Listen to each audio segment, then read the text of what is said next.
You're listening to WGSN-DB, Going Solo Network, Singles Talk Radio Channel, where we take a lighthearted and candid approach to discussions on the journey of relationship loss, divorce, parenting, being single, relationships building, dating, and yes, sex.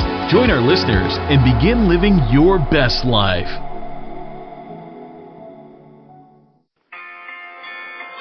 Welcome to Divorce, Dating, and Empowered Living with your host, Rosalind Sedaka. Join Rosalind each week on a journey toward overcoming life's many challenges to achieve peace, empowerment, and positive transformation. It's time to relax, unwind, and transform your life with Rosalind Sedaka.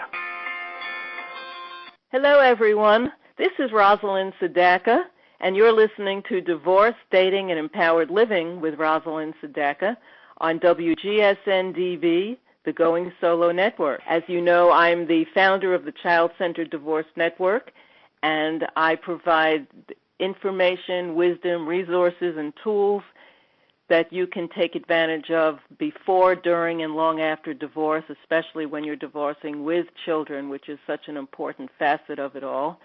And I love to interview people who are experts and can share their wisdom with us on topics relevant to the universe that we're all in regarding divorce and dating after divorce and starting over. So today I am very proud and honored to be introducing you to Carrie Doubts. And Carrie is a transformational life coach. She specializes in helping people through life's major transitions, and she works with divorcing men and women to help them navigate through the emotional storms that come with divorce and to consciously create the life they want to live on the other side. And the first step in her rebuilding your life after divorce process is creating a safety net for expressing and releasing the pain. So pain, of course, is something none of us can avoid. And today's show, we're going to be focusing on divorce grief. Is it a thing? So let me welcome Carrie Doubts. Rosalind, thank you. It's great to be here on your show. Well, I'm very excited because divorce grief is a topic that needs to be addressed, I think, more often. People are so busy with the do this, don't do that, and the grief is very often overlooked. So let's start by asking you what prompted you to come up with the phrase divorce grief. Well, you're right in what you were saying. So many times people overlook the fact that even if you've initiated a divorce, it's really understandable that you are going to experience grief in the process of separating and divorcing from your spouse. You know, when I talk to clients sometimes and they share with me how, you know, they're in pain and the various ways that they're reacting to their divorce, I just let them know, you know, it sounds to me like you're grieving. And in a way that just kind of unlocks them from sort of judging their experience, from other people judging their experience. And they go, oh, yeah, that makes sense.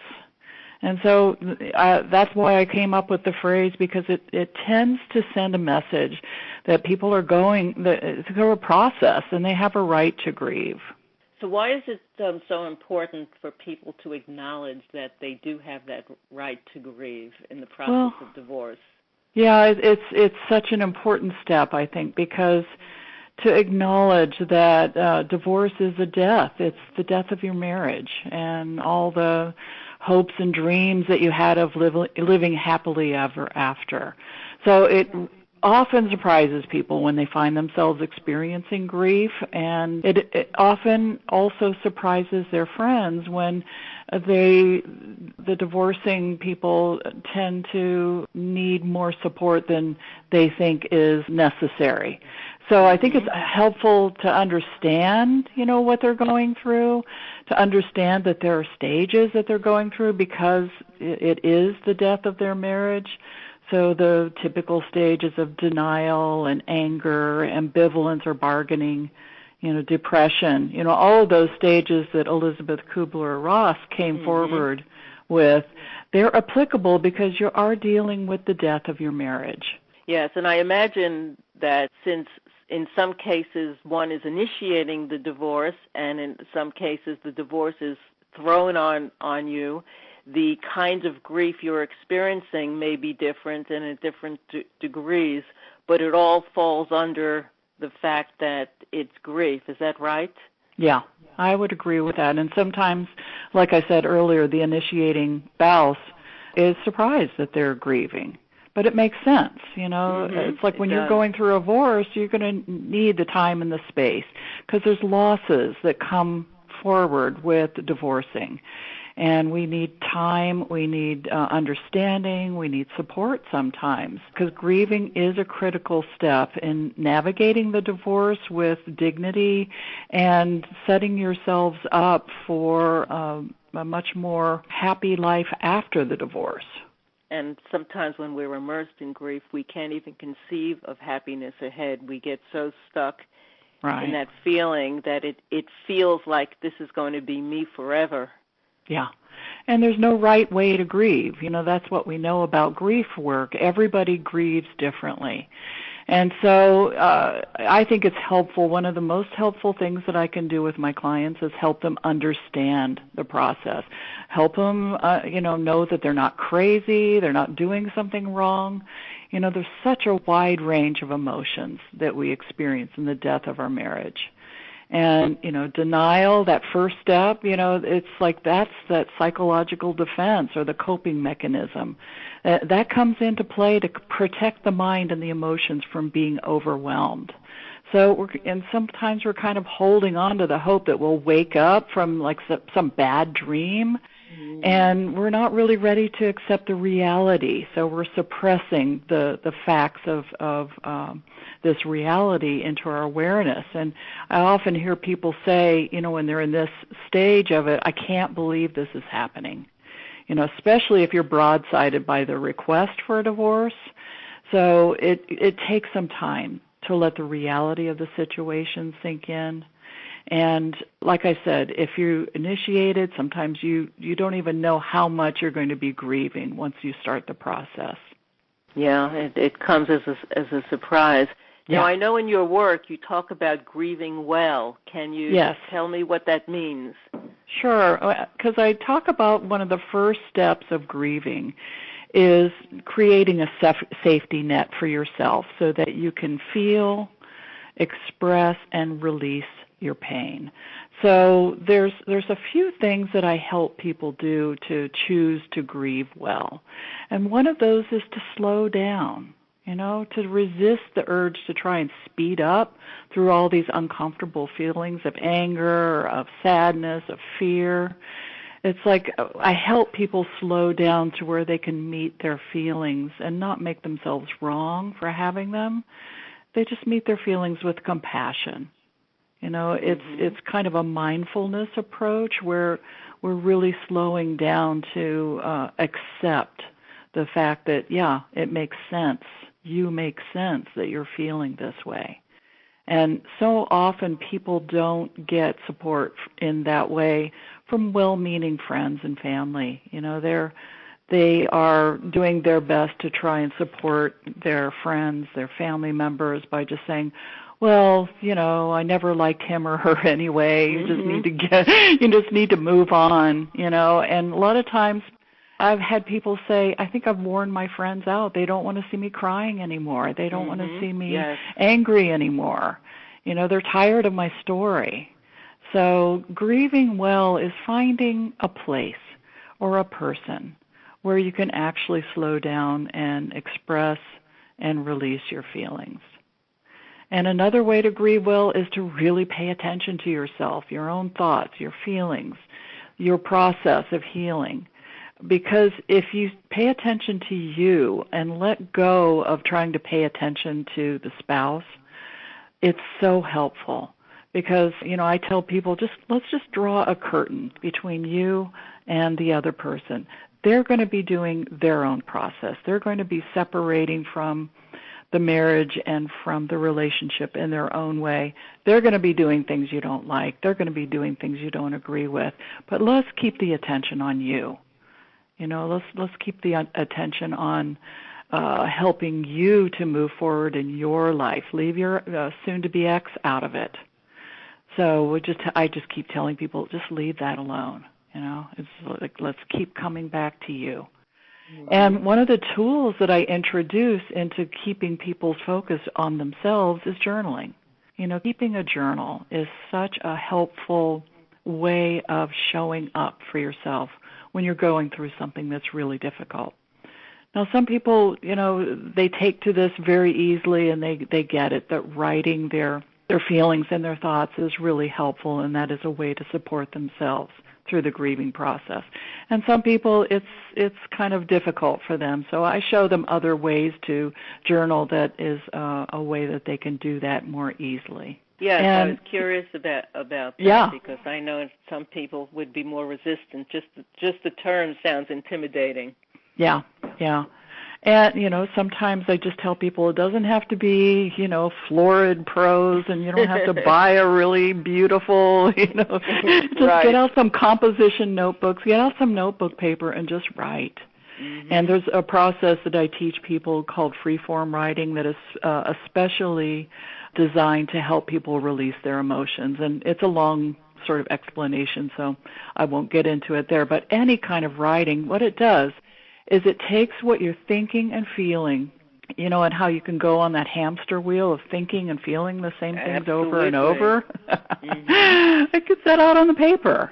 And then what you can do is you can see it, you can reality test it. Do I really believe that I'll be alone forever? Is that really the truth, or just do I feel that way? And they can get a little objectivity in what it is they're thinking and feeling. I also actually recommend that if they've done a particular piece of emotional work where there's been a lot of crying and releasing, that they actually burn that piece of paper. So they don't want to look back on that stuff. So I encourage people to really not hold back on expressing their feelings. If they want to say really horrible things, say it on the paper. You're not going to want anybody to read this again, so especially when there's a lot of feelings that come up. You say, it's like you've essentially vomited on the piece of paper, so let's clean it up. Let's get it out of there. And another thing is, taking care of yourself. I was just speaking to a woman yesterday who, she has kids, and, she's trying to be there for her kids. She certainly recognizes that her kids are grieving, but she's forgetting to take care of herself. Just some of the basics. Can look like, doing that journaling. That journaling is a way you're taking care of yourself. You're saying, I'm going to show up for myself. And grief makes you feel exhausted. So, I don't know if you've experienced that, but it's exhausting. Our minds, our bodies, everything is going to suffer. So getting enough sleep, feeding yourself nutritious food, exercising, getting outdoors, those are all important things to take care of the body. And then taking care of yourself mentally is watching what you're putting into your consciousness. Is it negative or is it positive? So, I encourage people, read something that you feel is uplifting. Watch something that's uplifting to you, that makes you feel inspired. Do something creative. Do some artwork, some cooking, gardening, expressing yourself. So taking care of yourself is a huge area of opportunity in grieving well. It certainly is, and I love all of these steps and these suggestions because done together, they can give you a real boost and shift your energy into a better place. We're going to stop right now for just a minute. This is Rosalind Sadaka with Divorce, Dating, and Empowered Living. You've been listening to WGSN-DB, the Going Solo Network, and we will be right back. Oh, no, it's that time again. It's tax time. Want to save some money? Call the ABC, CPA, Accounting, Bookkeeping, Consulting, and they will help you. Their phone number is 813-335-1878, theabc-cpa.com. Welcome to GoingSoloTravelers.com. Going Solo Travelers is about connecting, making new friends, exploring, and enjoying new fun times together. Laughter and the excitement of seeing and exploring something new creates memories that will last forever. Come join us on GoingSoloTravelers.com. Okay, we're back again. This is Rosalind Sadaka. Divorce, Dating, and Empowered Living with Rosalind Sadaka is the show. on WGSN-DB, the Going Solo Network. And we are talking to Carrie Doubts, who's a transformational life coach, and she specializes in helping people through life transitions such as divorce, and especially with the divorce grief process, which is a bigger thing than many people want to acknowledge. And sometimes denying it will keep us stuck for a longer time. So Carrie is providing some excellent advice and suggestions on how to grieve well, because that will help us move on. And that's what we all want. We don't want to be stuck in pain. We want to be able to move on in our lives to a better place emotionally, physically, psychologically, and it's very helpful to have a coach such as Carrie. So, Carrie, you were talking about many of the steps of grieving well. Is there any that we've not covered yet? Well, I want to cover ways to not grieve well because unfortunately, we're conditioned by our families, our culture, our society, to deal with grief in like what we call socially acceptable ways. And that's one of the things that I feel is really a stumbling block for people. It's like going through a divorce, helping people recognize, yes, you are grieving. Okay, that's the first step. But the next step is helping people understand that there's a lot of things that they've learned about grief and grieving that are not helpful, and we need to kind of unlearn those. So most of these rules of grieving that we've kind of learned by our society and our families, they're designed mostly to help others deal with you and your grief. This is going to be a theme. It's just like we all understand that grief makes us feel uncomfortable. Being around someone who's sad, around someone who's crying. And so, I'm going to encourage people when we're working together to set aside some of these rules that they've learned because they don't help. It's not because they're bad or wrong. They just don't help. So, so the first rule is, you get people saying, don't feel bad. Like that sort of pull yourself up by your bootstraps and get over it and move on, So we view sadness as weakness. And if you share your sadness in front of other people, it seems like they feel an immediate need to tell you all the reasons you shouldn't feel that way. Have you found that? Absolutely. I think you're making a great point here. Yeah. It's that whole don't feel bad, you're better off without him or her, It's like, I never liked him anyway. You hear that a lot, so don't feel bad. And that doesn't work, even though people are well-meaning when they're trying to say things like that. Right. You know what it does? You start to feel like your feelings are wrong. You're feeling sad, but everybody's telling you shouldn't feel this way, so you start am I doing this wrong? So it's understandable you'd feel sad. It's okay to feel sad. So when people try to fix you, really they're just doing what they were taught.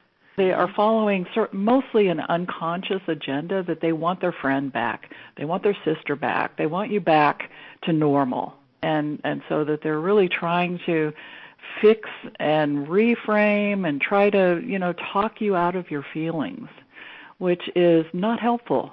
The most helpful thing a person can do, and we'll get into this at the end, because I do want to share a few things that people can do to help people in their midst who are going through a divorce. Well, that's terrific. Yeah, and there's another rule that I think sort of comes upon the heels of don't feel bad. It's you should grieve alone. So we're taught to keep our messy emotions to ourselves. You want to keep up a brave front to others and do your crying alone. I was talking with a man yesterday. It's just like, I just try to hold it together because I don't want my friends seeing me like this. So it's that I'm fine. That's when people ask you, how are you? I'm fine. You just get the message nobody wants to hear about your problems, so you keep them to yourself. Right. You're just holding it together. You're stuffing your feelings until you can go be by yourself. Yeah. And I would love your input on this next one because I'm sure you see it a lot, where a divorcing person has said, you need to be strong for others, and usually for your kids. Be strong for the kids. Don't let them see that you're upset. Yeah, and of course that's putting us in a position where we're acting. Right. And we're not being our authentic self. And in most cases, our kids, even the youngest kids, can pick up on things. They can't say what they're picking up on, but they can pick up on the fact that you're not being your authentic self, and they're confused, sometimes making them even more confused about the entire process than if you just said, Mommy's feeling really sad now, and it's okay to cry, and it's okay to feel what you're feeling, and share things with your kids and giving them permission to feel what they're feeling. Yeah, you're absolutely right. And before we move ahead, let yes. me just make sure that we give people an opportunity to find out where they can find you, Carrie Doubts. So sure. Tell us where we can contact you. Well, I do have a website. The name of my business is called Life's Next Chapter Coaching. And that's really what it's about. That's my intent, is to take people who are going through a major life transition like divorce, like grief, like loss, and, create their life's next chapter. So it's lifesnextchaptercoaching.com. Excellent. So you were going to tell us, I know, something that you were going to share about what people can do if they're in the middle of a divorce to help them cope with the grief we're discussing. Yeah, I talked about how to grieve well, and I talked about how some of the things that we've learned need to be unlearned. Another thing that I want to bring in on something to really pay attention to is to not get caught up in the trap of trying to replace the loss as soon as possible.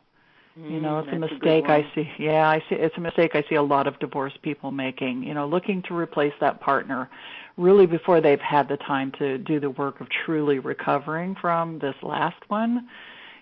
So it's another way that we just want to distance ourselves from the pain. So it's so tempting to bypass all that inner work and set our sights on, getting out of the loneliness and the isolation before the ink is dry in their judgment. So I really tell people, give yourself time. Give yourself time. You've got some learnings to harvest here. You've got some healing to do. Resist that urge to, just go out and distract yourself, because ultimately what I see happening is that people get into the next relationship and they're just recreating the same problems they had, and, they're just setting themselves up for more pain. So resisting that urge to get involved with someone too soon before they know who they are and what it is that they want in a romantic partner.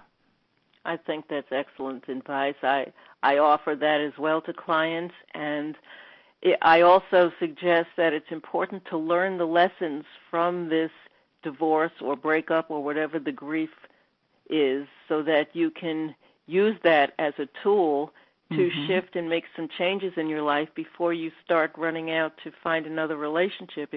If you haven't found the lessons, and I call them the gifts, from the divorce, as painful as it may have been, then you're not going to make any changes when you're looking for another partner. And we see that too often in second marriages, right?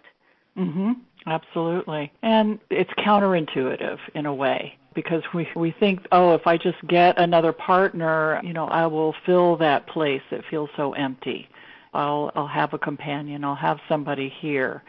And often, what they do is just find another replacement that comes with the same problems. And so, it's really giving yourself the time to understand that you're mourning. You're in mourning. Because when we're mourning an emotional experience of loss, we need to have the time to feel our feelings, to know what we feel, to express them on the outside. And this is with the intention of healing. It is an active process, not like a passive one where you're just waiting for time to pass. So I tell people it's really giving themselves an application of love to the parts inside where they're hurting. And healing really is restoring ourselves to our wholeness. It's like when we look outside of ourselves for a replacement partner, we're saying, I'm not whole without another person there. So exactly. It is a hero's journey. It is. Yes. Well, I'm sorry our time is up, because you've been so wonderful in sharing so much wisdom, and We've been listening to Carrie Doubts. She's a Next Life's Chapter coach, and her website is lifesnextchaptercoaching.com. Be sure to contact her and connect with her because she is doing wonderful, valuable work. And you've been listening to Divorce, Dating, and Empowered Living with Rosalind Sedaka. If you're interested in support with co-parenting before, during, and after divorce and making the best decisions for your children in that process, then do reach out to me at childcentereddivorce.com. You've been listening to WGSN-DB, the Going Solo Network. Thank you, Carrie, and thank you all for listening. Bye-bye for now. Bye-bye.